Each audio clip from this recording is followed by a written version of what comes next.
Hey everybody, so I just want to make a video to say why is the world the way it is at this moment and how can we change it and make a difference. The reason the world is right now the way it is at this moment is because, basically speaking, because of our conditioned mind, our brainwashing, our programming, our cultural beliefs is another way of saying it. Everything that we believe and hold to be true, all of the thoughts that we think daily, and most of them come from our past conditioning of what we've seen in our upbringing, in the media or television, radio, and especially also how we see other people living their lives.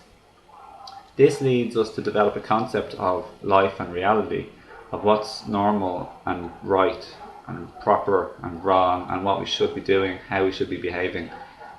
We see other people acting disharmonious and unbalanced, and when so many people are doing this, we start to think it's normal. And then we just almost look past it or take things for granted. Oh, that's normal, this connection is normal. People not saying hello to each other or being friendly and kind and isn't, oh, it's normal. So this permeates every aspect of our lives, from what we think school is or should be.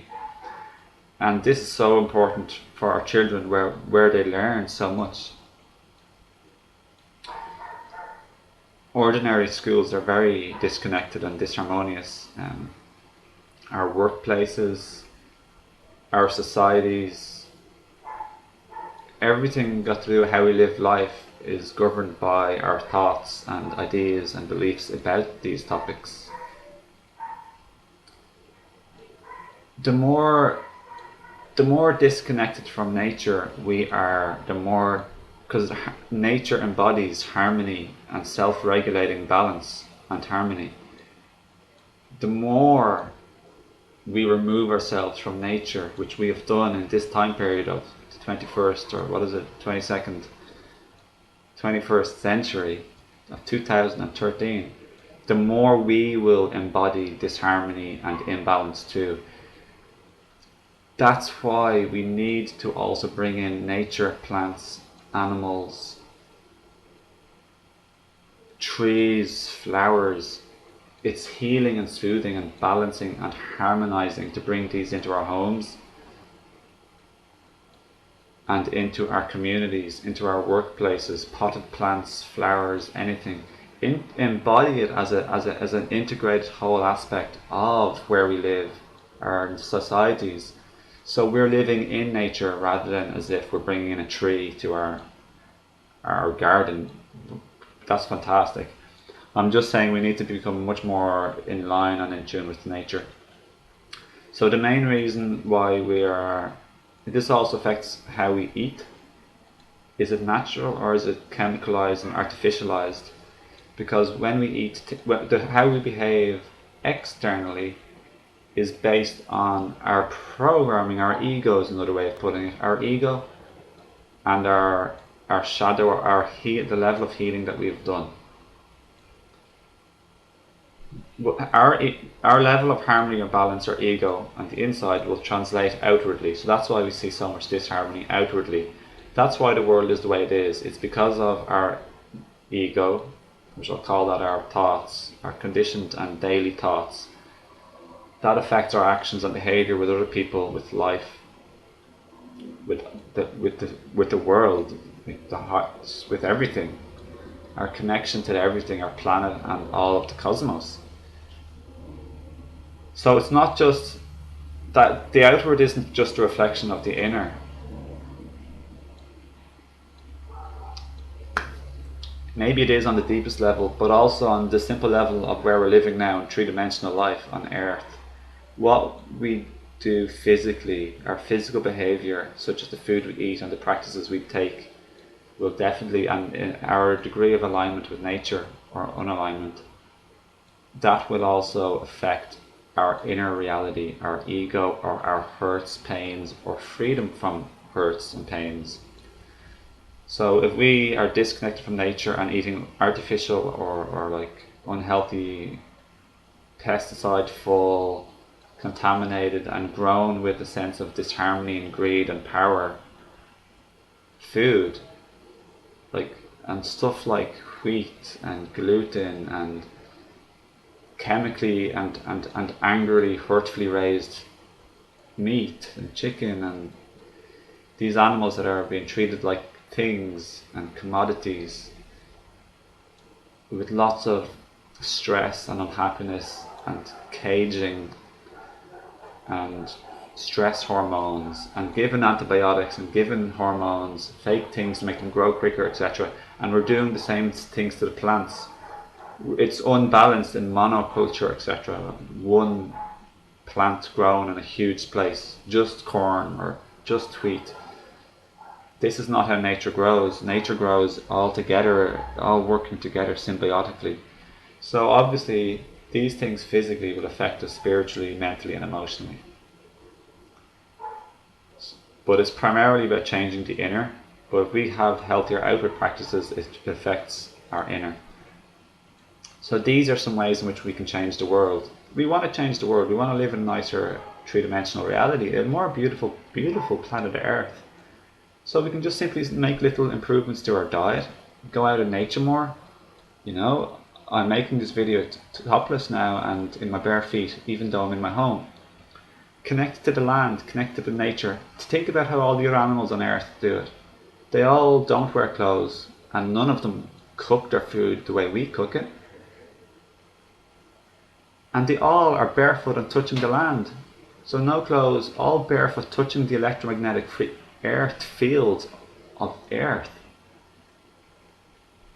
And eating living food that's been cooked by the sun. It's been cooked by the sun, but it hasn't been cooked or destroyed or altered by our human cooking process. So when we do this, it really strengthens our aura, and we get biophotons and living energy from the plants, their life force. We get maximum nutrition, and it's nothing to become a fanatic about, but just something to become aware of. And we can make gradual little improvements of healthy things in our life and little diminishments of the fake things in life, the preservatives, the fake chemicals, the colorings, the artificial taste enhancers, which messes up with our organs and our energy system, our hormonal system, our physical system. So nothing to be angry about, nothing to resist, but just become aware and change. Change is constant in this physical world that we live in, and it's about, so the beautiful contrast, all the differences are good. The contrasts breed new desires by finding out something we don't like and we resonate with something different, more towards alignment, health, balance and harmony and happiness. Okay, so there are some of the things we can do. The inner things we can do is healing our shadow or pain body, basically the same thing, and becoming aware of our ego. Our ego is just our programmed, conditioned cultural thoughts. Think about other tribes, people from thousands or hundreds of years ago. They were connected to the land. They ate fresh food. They grew their own food. That's what we can do too. They ate wild foods of natural nature.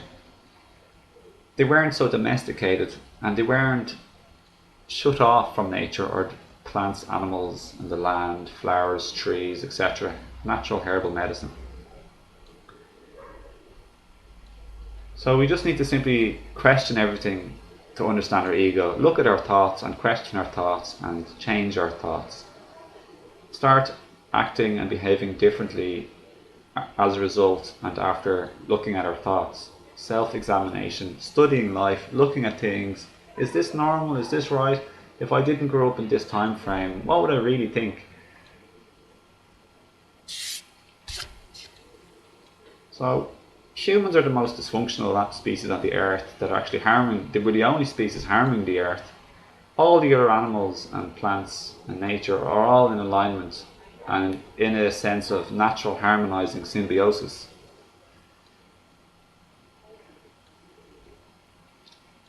This is part of the reason why we are so in a state of imbalance and disharmony and suffering, because of our disconnection with nature.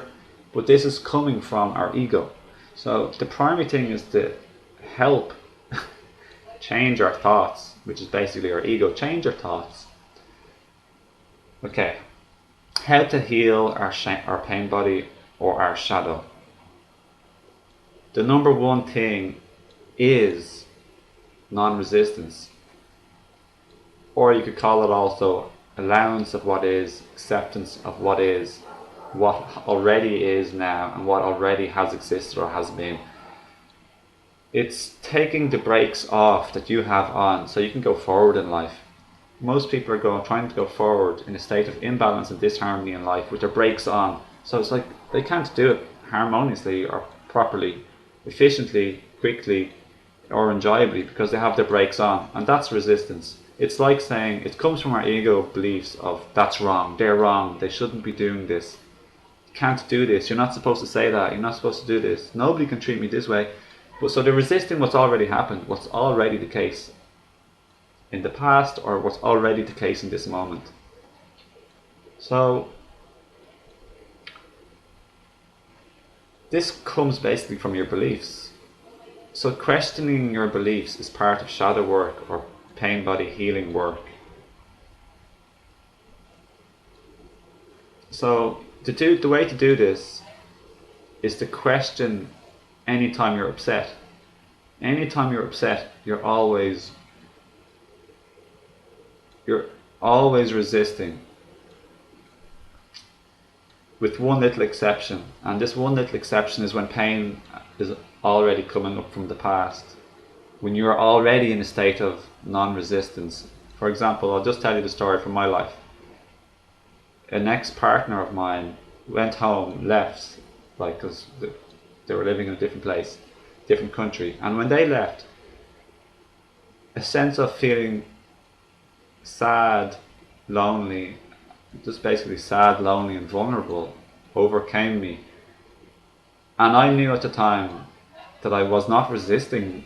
I was not thinking all like sad, resistant, negative, lonely thoughts or anything like that. I wasn't overcome with negative thinking or anything. But I had my generally usual friendly, positive thoughts, so to speak. But this pain was in my energy field, within my cells. Many of you have probably heard of cellular memories. Our cells store and hold energy. And so does our meridian energy system. So the question is, when you resist, you block and stagnate the energy, it doesn't flow. But when you stop resisting, you get out of the way and you allow energy to move again. So this is why resistance stunts our health, and accepting things, like, not to say go along with anything, but to not resist things, it allows energy flow. So when we feel upset and we do not resist the fact that we're upset at this moment. We allow energy to flow and healing to occur, because when energy flows, it'll dissipate and leave us.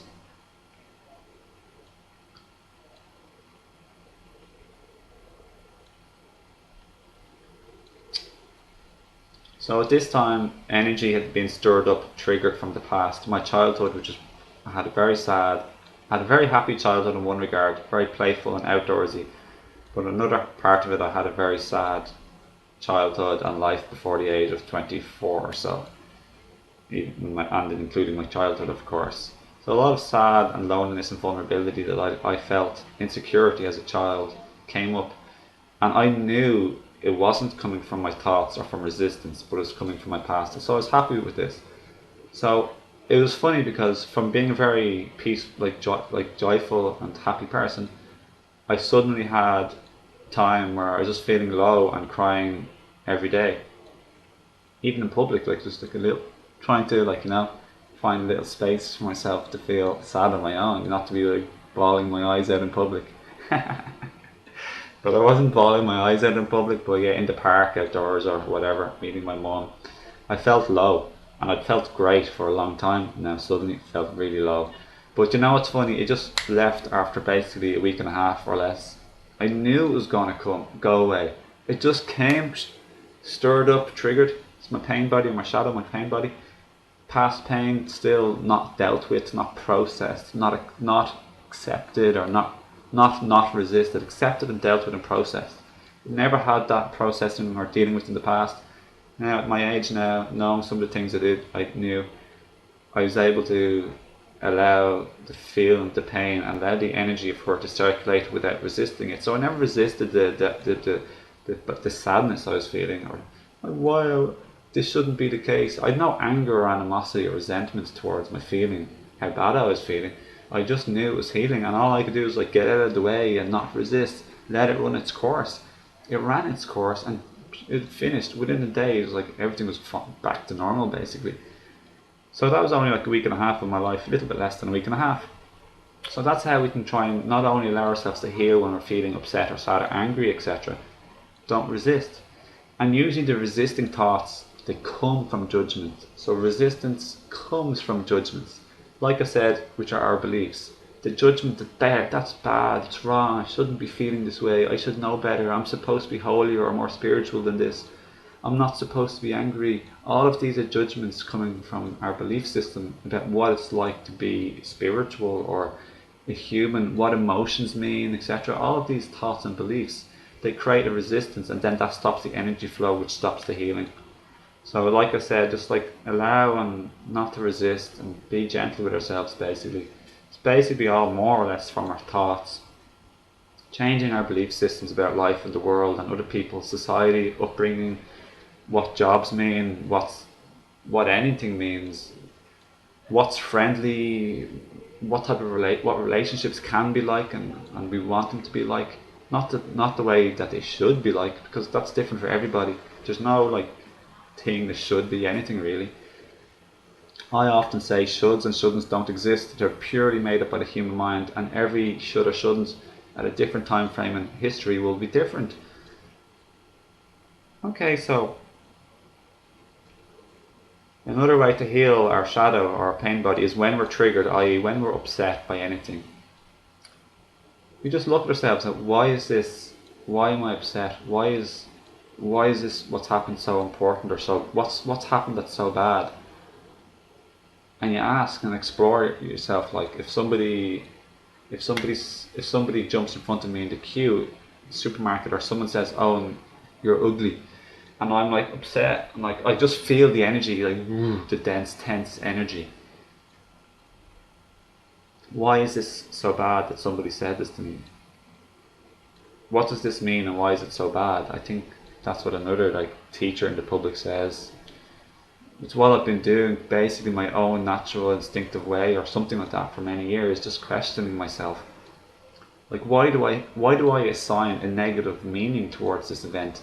Because if you assign a positive meaning, obviously you'll feel good. Nothing has meaning essentially. It's only the meaning that we give things that assign the meaning of something. Like someone to say you're ugly, you're fat. This is such a taboo thing. Fat, sex, whatever. You're fat. Children are so honest. They'll say you're fat. You're too skinny. They say to me I'm skinny, so whatever. Somebody might say it to me sometimes. It's the children will, because they're fearless and open and innocent and honest. Oh man, I love children so much. You cannot, truly I say unto you, you will not enter the kingdom of heaven until you become more like children. Non-agenda, no agenda, honest, pure, open, simple, direct, spontaneous, following your interest and your enjoyments. So if I will get triggered by my undealt with hurts and pain body and shadow, if somebody calls me skinny or fat or ugly,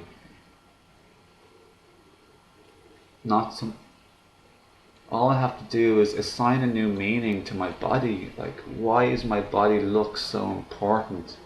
Do I want to give people permission to allow them to upset me? I'm choosing to give them the power to upset me. We can choose to let nothing get to us. Look at your body in a different way.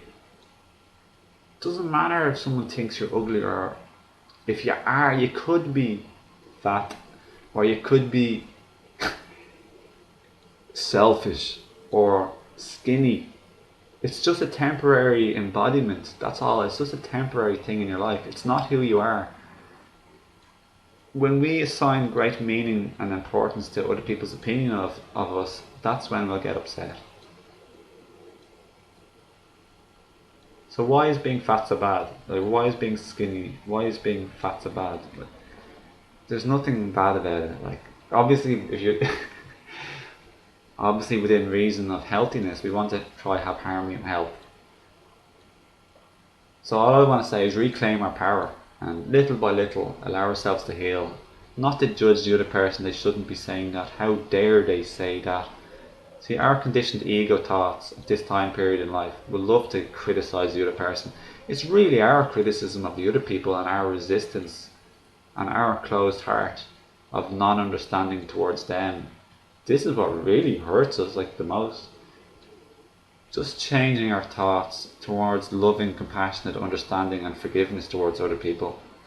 Going forth merrily, frolically, joyfully, freedomfully in our life like a children, and looking at people in our surroundings and interacting with the people in our surroundings with a sense of interest and natural innate curiosity. So that's it. It's simple. Like that's all we got to do. We can make art beautiful. It's 2013. We can make art beautiful. Change your own little life. Change your own little surroundings. Change your own little work. Your own little friendships. Maybe your relationships. Your partner. Change the relationship thing by changing yourself. Bring in new things. Think new things and do new things. So allow and get out of the way and not to resist anymore. Try let go of judgment, attachments, and resistance. Your identifications with who you take your sense of person to be. So instead of like saying like I am a lawyer, or I am a spiritual person, or I am a teacher, I am a good-looking person, or something like this. It's who you take your sense of person to be.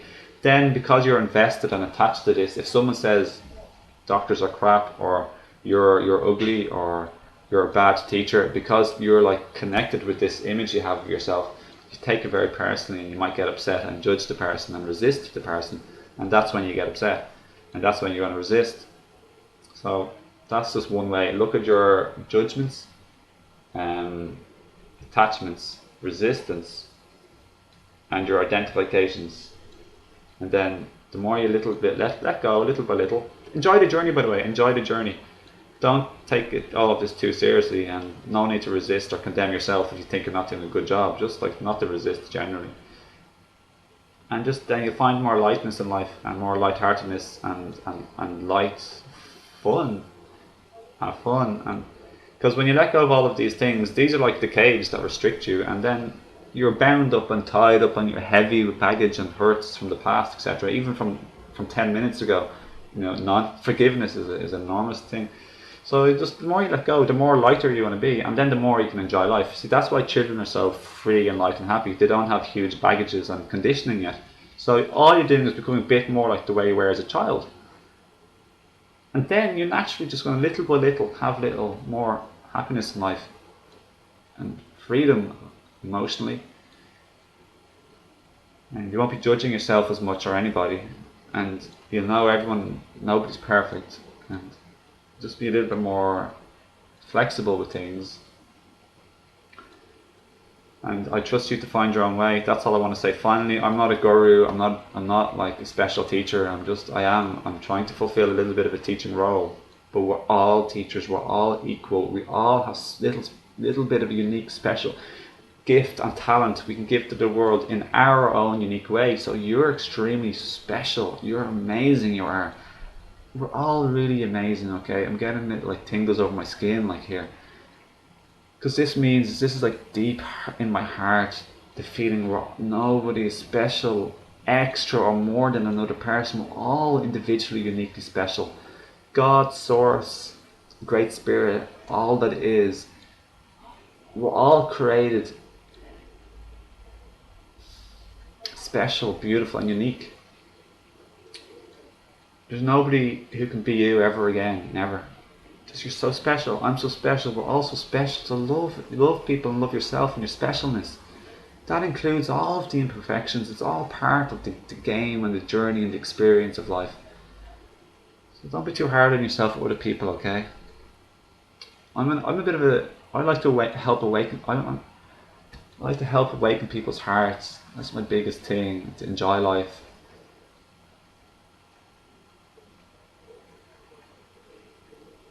So never look up to me. If you like what I say, it's nice. I love you when you share me love. Beautiful. I'm happy when you feel love to give and to share.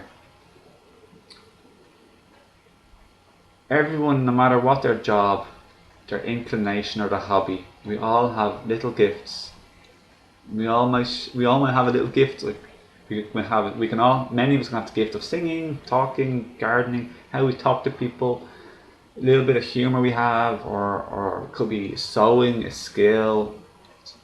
And some of us, we all bring maybe a similar gift in a different, unique way, our way. So there's no need to look up to a guru. You are your guru. You can love somebody and admire their gifts and talents, but just be your own guru is what I want to say. Be your own captain, your own leader of your life. Trust in yourself. You can make the decisions for yourself. You can trust yourself. You can unravel your life and look towards yourself for self-healing. This means that we'll also read books maybe, look at videos and be inspired by the people and the energies that we love and like and are inspired by. It just doesn't mean that it just means we don't put ourselves below them as if we're inferior or anything like that. Love yourself. Let go of the limiting beliefs that you've been given by this culture in around the 2000s time period. It's disharmonious, okay, and imbalanced. Let go of those silly beliefs that you're not good enough. Let go of your seed in your head. Put in a new belief, new pattern of thinking. Don't hold on to the old belief. Let it go. And go forth as the empowered leader of your own life. You don't have to follow anyone. You can take snippets from different people, but you don't have to follow anybody. I'm not going to say let people follow you, but you live your life. You create your own life. You make the decisions, the thoughts and the actions and the behaviour that's going to create your life. So finally I want to say, be inspired and make your own life. Whatever you want, anything you want. You get it, you can do it, you can just do it. Go there, go in that direction, little by little. Thoughts, actions, behaviour, ideas, beliefs, attitudes, way of thinking. Get plugged in and get healthier physically, dietarily and body movement wise and in nature, etc. Drink healthily, more water, maybe more sleep, more rest. Barefoot, less clothes maybe if it's not too cold, within appropriateness, at least in your own home.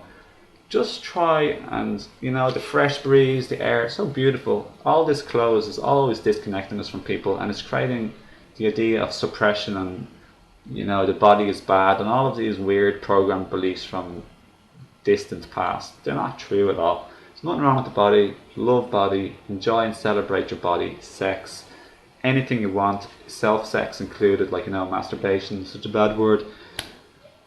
It's not everything is got to do with why and how you do it, the energy in which you do things. So no longer to be suppressed and ashamed and uptight about how your body looks. Freer. There's so many channels and spiritual things that talk about sex. There's nothing wrong with it. We've been programmed by the church and who knows who else, Suppressed, covered up, disconnected, covered over, hide yourself. All of these things like they're wrong, they're bad, you shouldn't be doing this. All control mechanisms by people who want to govern you and be in control of you, control you. So we're talking about stepping back into our own unique individual power from our higher self and enlightened heart, okay? So that's all I want to say, and thanks for watching, thanks for joining me, thanks for your love and your light and any of the comments you may have left already or you're thinking about doing. It's all up to you, I leave it to you. I have no attachment to your comments, but I do say I do love, and I love any of the love. I'm happy you joined me, okay? So I hope you enjoyed it, and I'll see you again in the future. So for anyone who doesn't really know me, my name is Owen Fox, and I do work at the moment as a spiritual teacher type of person, whatever you want to call me, a helper of some kind on the planet. We all are healers. So I'm nobody special, but yeah, that's what I mainly do as a job, and I will have, or already will have, books when you see this video. You can check my my website below the link or below the video, and you're welcome to subscribe if you like my videos, and to watch and share with your family and friends or whatever else, because I encourage us all to watch uplifting media. It doesn't have to be me. I don't mind. Could be lots of other people out there on YouTube. Anyway, I send you love, and I'll see you again in another video. Thanks very much, and namaste, reverence and blessings and honor to you, the person that you are, and the soul that you are. So that's all. Oh. Bye. Thanks for enjoying. I've enjoyed myself thoroughly in this video, by the way, so pleasure. Thanks for allowing me the opportunity to share. Bye.